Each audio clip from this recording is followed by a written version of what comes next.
नमस्कार दोस्तों, स्वागत है आपका हमारे YouTube चैनल एडी एजुकेशन में। एसएससी जीडी की आपका जो योद्धा बैच चल रहा है उसी के अंतर्गत हमारी आज की तीसरी क्लास है। 2 क्लास पहले हो चुकी है और योद्धा बैच जो प्रैक्टिस सेट वाला बैच है हमारा, उसी के अंतर्गत आज तीसरी क्लास आपके लिए लेकर आए हैं।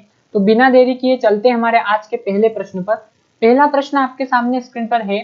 नीचे दिए गए वाक्य में प्रयुक्त गलत विभक्ति चिन्ह को पहचान कर बताइए कि उसके स्थान पर कौन सा विभक्ति चिन्ह सही होगा। ठीक है, ये आपको बताना है। तो यहाँ पर वाक्य क्या दे रखा है आपको, तो वाक्य यहाँ पर दिया हुआ है कि अच्छी सेहत को प्रतिदिन योग करना चाहिए। ठीक है, तो यहाँ वाक्य विभक्ति चिन्ह से गलत हो रहा है, तो सही विभक्ति चिन्ह से किस प्रकार वाक्य सही करेंगे। तो पहला ऑप्शन आपको दिया है द्वारा, दूसरा है से, तीसरा है में और चौथा है के लिए। तो इस प्रश्न का जो करेक्ट आंसर होगा वो क्या होगा, ये हमको देखना है।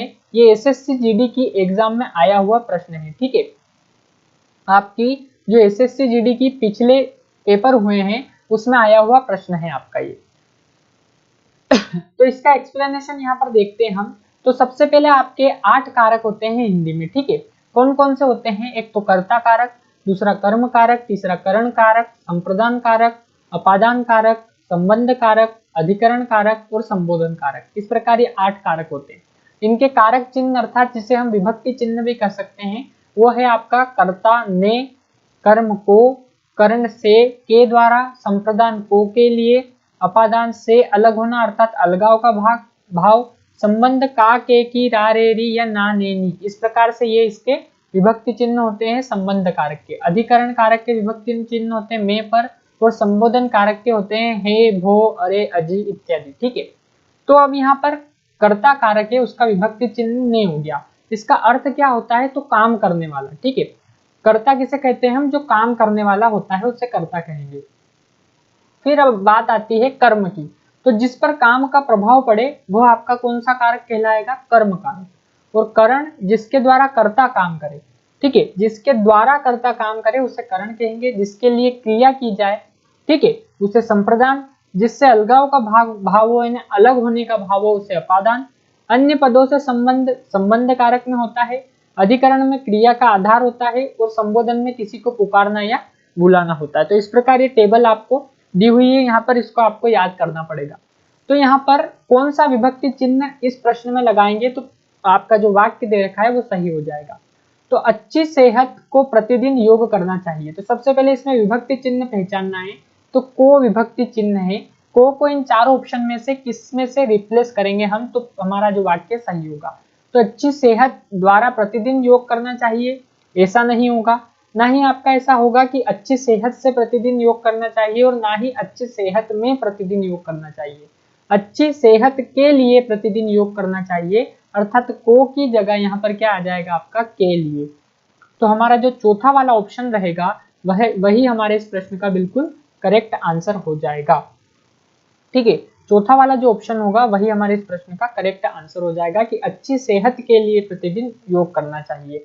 अब इसमें पूछ ले कि कौन सा कारक लगा है, तो को या के लिए संप्रदान कारक में आता है, जिसका अर्थ होता है जिसके लिए क्रिया की जाए। ठीक है, अगला प्रश्न देखते हैं। दूसरा प्रश्न आपके सामने स्क्रीन पर है। दूसरा प्रश्न है, अनंत विश्व में अनेक देवताओं की कहानियां प्रचलित है। इस वाक्य में प्रयुक्त जो अनंत शब्द है वो निम्न में से किस अर्थ को व्यक्त करता है। इस प्रश्न का करेक्ट आंसर आपको बताना है। ठीक है,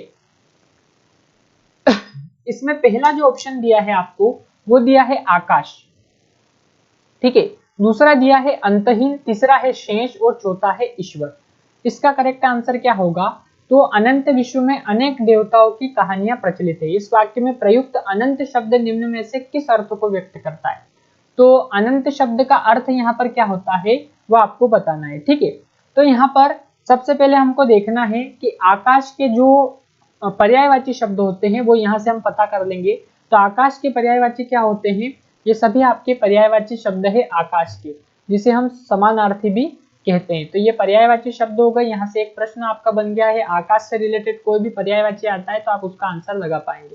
तो एक तो होता है नभ, अनंत, पुष्कर, व्योम, शून्य, तारापथ, अंतरिक्ष, गगन, आसमान, फलक, दीव, खगोल, अंबर। ये सब किसके, आकाश के आपके पर्यायवाची होते हैं। यहाँ पर आपका अंतरिक्ष आएगा, यहाँ पर थोड़ी टाइपिंग मिस्टेक हो चुकी है। तो अंतरिक्ष आएगा यहाँ पर, ठीक है आपका। तो यहाँ पर ये अंतरिक्ष इस प्रकार लिखते हैं। तो ये सभी आपके आकाश के पर्यायवाची हो गए। तो यहाँ पर आपका जो सही आंसर होगा दूसरे प्रश्न का वो क्या होगा, अनंत विश्व में अनेक देवताओं की कहानियां प्रचलित है, ठीक है। तो ना तो शेष आएगा इसका अनंत शब्द का अर्थ, ना ही ईश्वर होगा। अब आकाश और अंतहीन में से क्या होगा, तो अनंत विश्व में अनेक देवताओं की कहानियां प्रचलित है। तो आकाश में ऐसा तो नहीं होगा, तो अनंत का आकाश भी नहीं होगा, अंतहीन इसका सही आंसर हो जाएगा। दूसरा वाला जो ऑप्शन है वही हमारे इस प्रश्न का करेक्ट आंसर हो जाएगा। अगला प्रश्न देखते हैं यहाँ पर, निम्नलिखित में से शुद्ध वाक्य कौन सा है, ये हमको बताना है। यहाँ पर हम लोग उत्तर लिखते हैं, हम लोग उत्तर लिखते हैं, हम लोग उत्तर लिखते हैं या हम लोग उत्तर लिखते हैं, इसका करेक्ट आंसर क्या होगा ये आपको बताना है। तीसरा प्रश्न आपके सामने स्क्रीन पर है। तो यहाँ पर हम लोग उत्तर लिखते हैं ऐसा नहीं होगा, ना ही हम लोग उत्तर लिखते हैं ऐसा होगा, क्योंकि हम लोग यहाँ पर साथ में लिखा हुआ है जो कि गलत हो जाएगा। और तीसरा वाला जो ऑप्शन है हम लोग उत्तर लिखते हैं, और चौथा है हम लोग उत्तर लिखत है। तो एक तो लिखत गलत हो गया और एक हम लोग एक साथ आ गया, तो ये तीनों आपके ऑप्शन गलत हो जाएंगे। एकमात्र ऑप्शन बचेगा जो कि सही आंसर होगा, हम लोग उत्तर लिखते हैं, बिल्कुल शुद्ध वाक्य लिख रखा है तीसरे ऑप्शन में। तो यही हमारे इस प्रश्न का करेक्ट आंसर हो जाएगा। अगला प्रश्न यहाँ पर देखते हैं हम। चौथा प्रश्न आपके सामने है, निम्नलिखित वाक्य में रेखांकित शब्द के स्थान पर सर्वोचित विकल्प को चुनना है, ठीक है। वह इस आशा में विश्राम करता रहा कि मुझसे मुलाकात हो जाएगी। तो यहाँ पर सही आंसर विश्वास होगा, परिश्रम होगा, प्रतीक्षा होगा या उपासना होगा, ठीक है। इन चारों में से कौन सा सही आंसर होगा। रेखांकित शब्द के स्थान पर सर्वोचित विकल्प क्या आएगा ये आपको बताना है, वही हमारे इस प्रश्न का करेक्ट आंसर होगा। तो वह इस आशा में विश्वास करता रहा कि मुझसे मुलाकात हो जाएगी, ऐसा नहीं होगा। वह इस आशा में परिश्रम करता रहा कि मुझसे मुलाकात होगी, ऐसा भी नहीं होगा। वह इस आशा में प्रतीक्षा करता रहा कि मुझसे मुलाकात हो जाएगी, ठीक है। वह इस आशा में उपासना करता रहा कि मुझसे मुलाकात हो जाएगी, तो विश्वास नहीं होगा, ना ही परिश्रम होगा और ना ही उपासना होगा, प्रतीक्षा इसका करेक्ट आंसर हो जाएगा। जो तीसरा वाला ऑप्शन रहेगा वही हमारे इस प्रश्न का करेक्ट आंसर होगा कि वह इस आशा में प्रतीक्षा करता रहा कि मुझसे मुलाकात हो जाएगी, ठीक है। तो यहाँ पर प्रतीक्षा आएगा, तो तीसरा वाला जो ऑप्शन रहेगा वही हमारे इस प्रश्न का करेक्ट आंसर हो जाएगा। तीसरा वाला जो ऑप्शन रहेगा वह।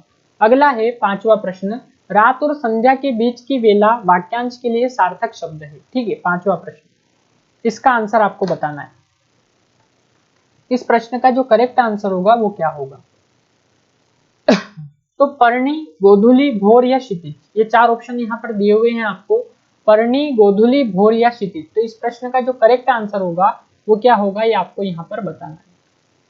तो यहाँ पर देखें हम कि पर्णी किसे कहते हैं, पर्णी का अर्थ क्या होता है वो देखते हैं यहाँ पर।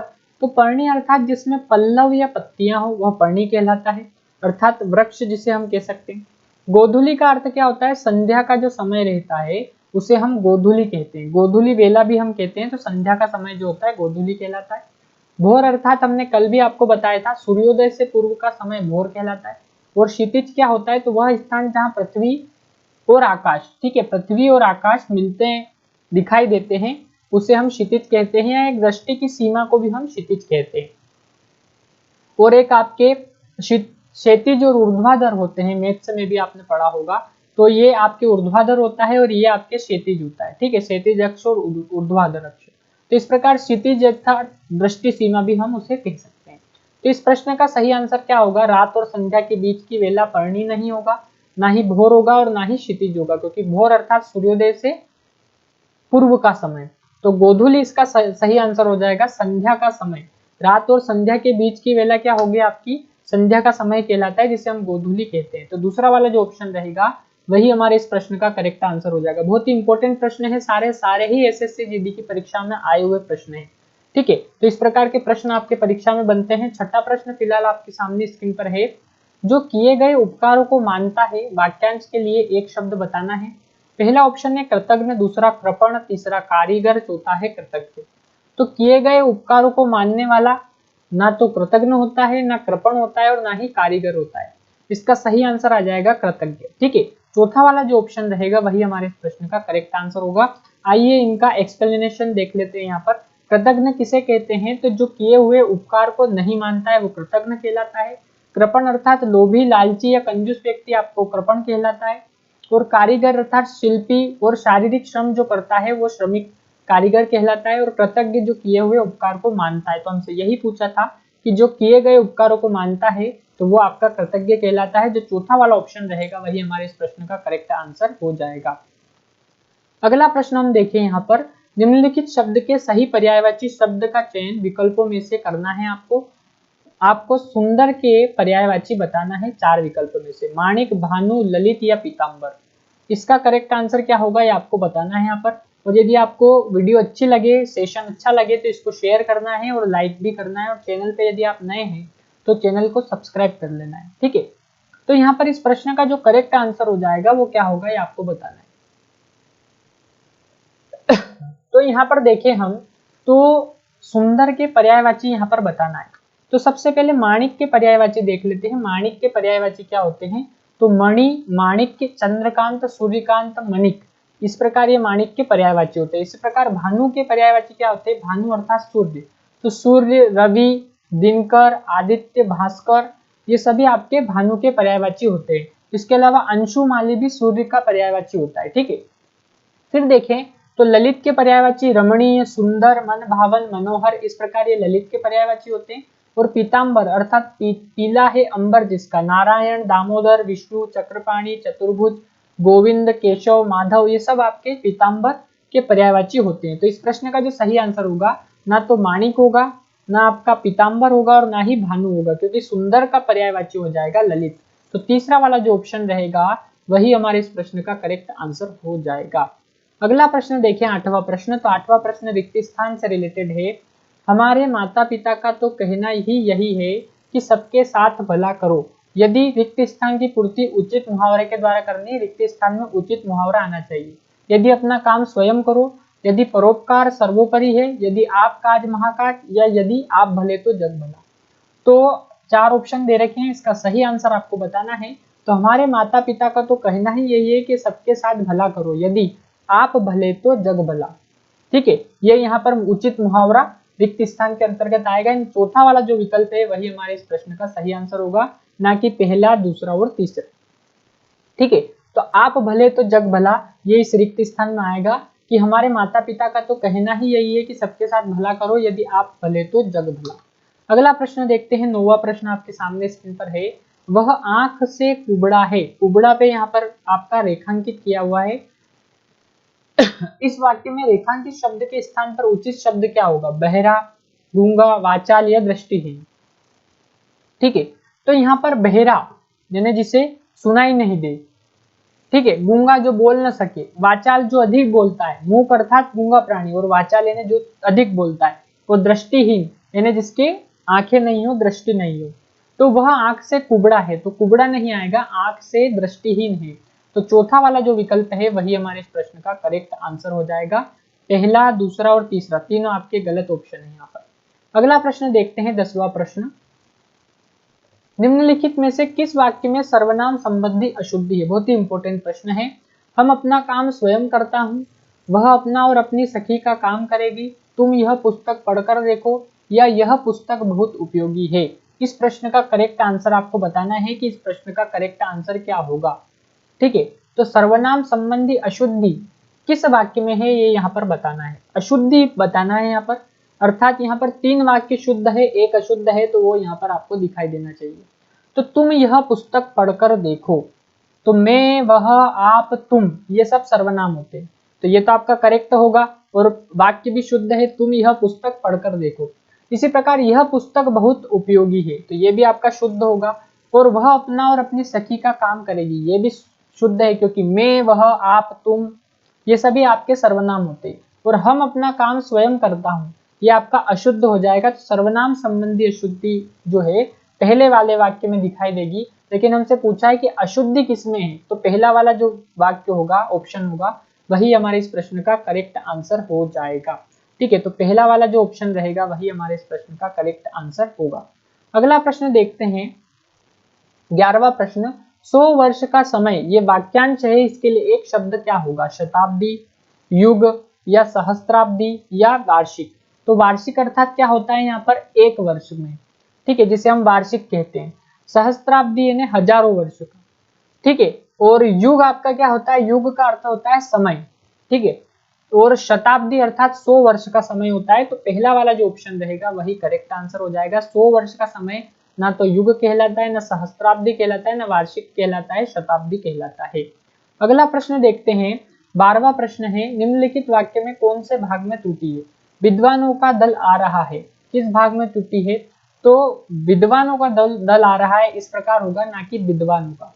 तो विद्वान आएगा इसकी जगह, ना कि विद्वान। तो विद्वान किस प्रकार लिखते हैं, विद्वान, इस प्रकार विद्वान लिखा जाता है। तो ये आपका करेक्ट शब्द होगा, शुद्ध शब्द होगा, ठीक है। कौन सा शब्द होगा, ये शुद्ध शब्द। तो यहाँ पर किस भाग में त्रुटि है, तो किस भाग में त्रुटि है, विद्वान वाले भाग पे त्रुटि है, अर्थात ना तो दल, ना का और ना आ रहा है होगा। पहला वाला जो ऑप्शन रहेगा वही हमारे इस प्रश्न का करेक्ट आंसर हो जाएगा।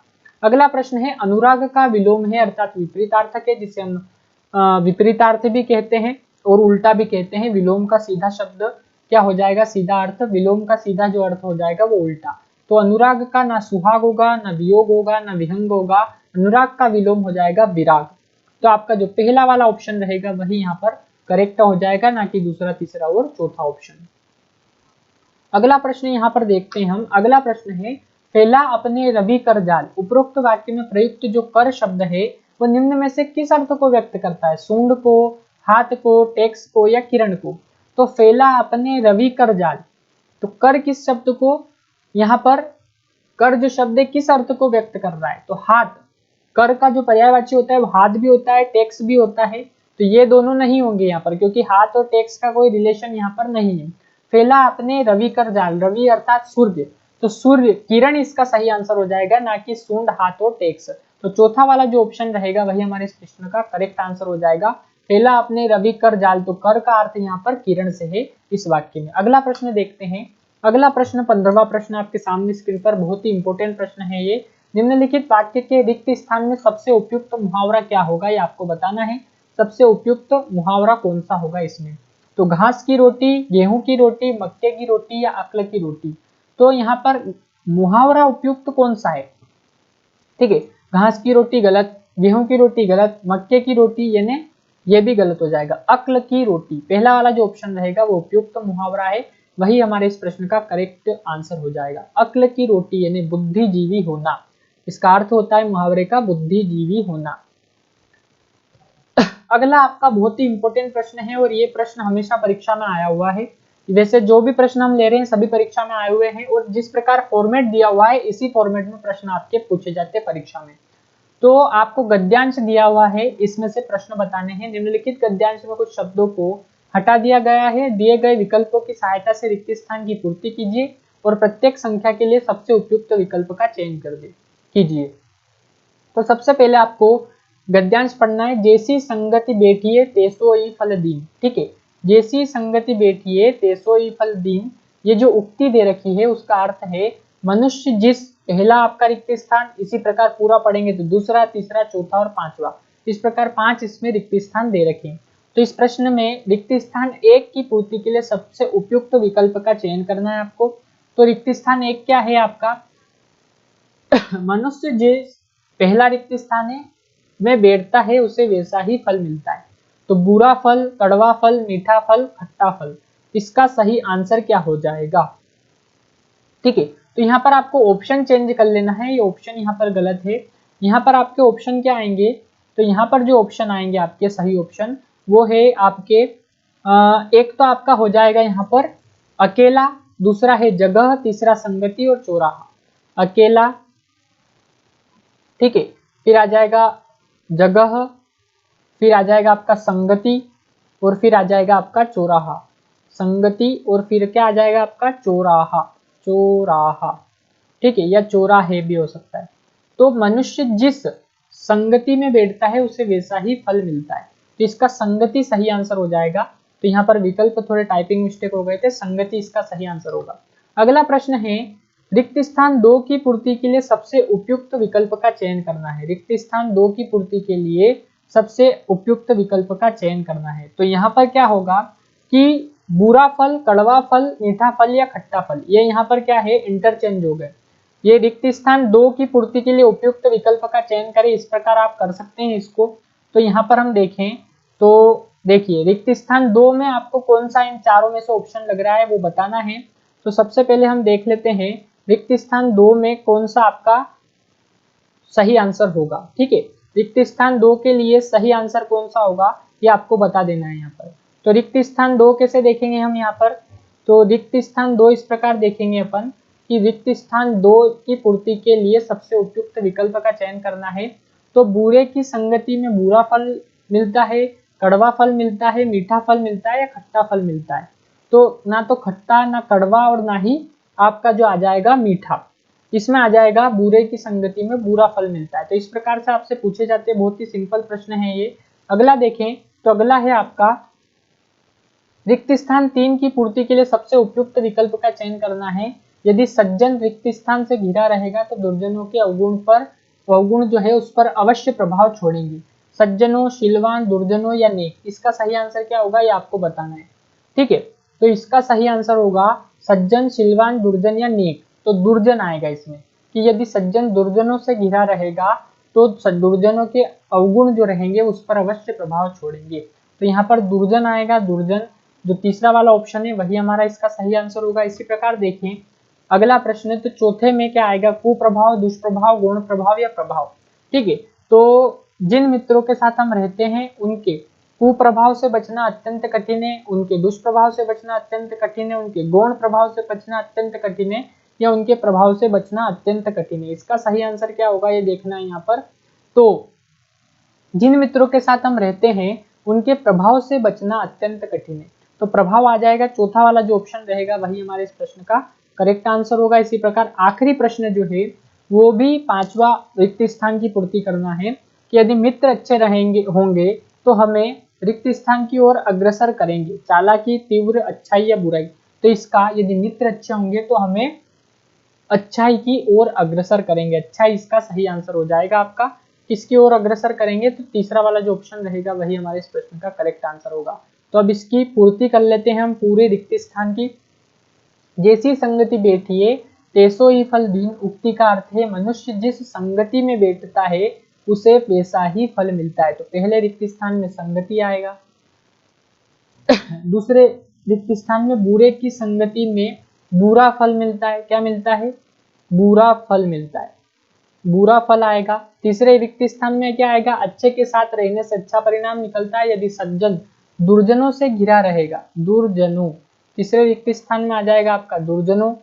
और चौथे रिक्त स्थान में क्या आएगा, जिन मित्रों के साथ हम रहते हैं उनके प्रभाव से बचना अत्यंत कठिन है, उनके प्रभाव, तो चौथे रिक्त स्थान में आ जाएगा प्रभाव। और पांचवें में यदि मित्र अच्छे होंगे तो हमें अच्छाई की ओर अग्रसर करेंगे, अच्छाई आ जाएगा। तो इस प्रकार से आपको इस गद्यांश को भरना था, तो 5 नंबर आपके यहाँ से। अब तो प्रत्येक प्रश्न 2 नंबर का है तो आपके 10 नंबर इस प्रकार से यहाँ से पक्के हो जाते हैं यदि इस प्रकार का गद्यांश पूछा जाता है तो। ठीक है, तो यहाँ पर आपके ये पिछली परीक्षाओं में पूछा हुआ गद्यांश लिया है हमने, सारे ही प्रश्न पिछली परीक्षा में पूछे हुए प्रश्न है। तो इस प्रकार से आपको हर प्रश्न हर टॉपिक से रिलेटेड यहाँ पर दिखाई देगा। प्रैक्टिस सेट तीसरा था, जिससे पहले 2 हो चुके हैं, उनको भी आप देखिए। ठीक है, और उसके अलावा आप फॉलो कर सकते हैं हमारा एडी एजुकेशन व्हाट्सएप चैनल। ठीक है, तो एडी एजुकेशन व्हाट्सएप पे आप सर्च करेंगे चैनल में, इसकी लिंक आपको वीडियो के डिस्क्रिप्शन में मिल जाएगी, वहां पे आपको डायरेक्ट क्लिक करना है तो आप पहुंच जाएंगे। इसमें क्या आपको पीडीएफ यहाँ पर प्राप्त नहीं होगी, यहाँ पर क्या प्राप्त होगा, यहाँ पर जो गवर्नमेंट जॉब्स के नोटिफिकेशन वगैरह जो आते हैं उससे रिलेटेड जानकारी और क्लास से रिलेटेड जानकारी। उसके अलावा इसकी फ्री पीडीएफ कहाँ मिलेगी आपको, इसकी जो फ्री पीडीएफ है आपको वो कहाँ मिलेगी वो हम आपको बताते हैं। यहाँ पर इसकी फ्री पीडीएफ जो है, ठीक है, वो आपको कहाँ मिलेगी, तो फ्री पीडीएफ आपको हमारे टेलीग्राम चैनल, ठीक है, टेलीग्राम चैनल पर प्राप्त होगी। 2 पीडीएफ हम डाल चुके हैं, पहले और दूसरे प्रैक्टिस सेट की, तीसरे की आज अपलोड कर देंगे इस क्लास के बाद। तो ये टेलीग्राम चैनल पर आपको इसकी फ्री पीडीएफ मिल जाएगी। तो अगली क्लास के लिए बने रहिए हमारे साथ और देखते रहिए हमारा यूट्यूब चैनल एडी एजुकेशन। यदि क्लास आपको अच्छी लगी हो तो इसको अधिक से अधिक शेयर करें, लाइक करें और हमारे चैनल पर यदि आप नए हैं तो सब्सक्राइब करें। धन्यवाद।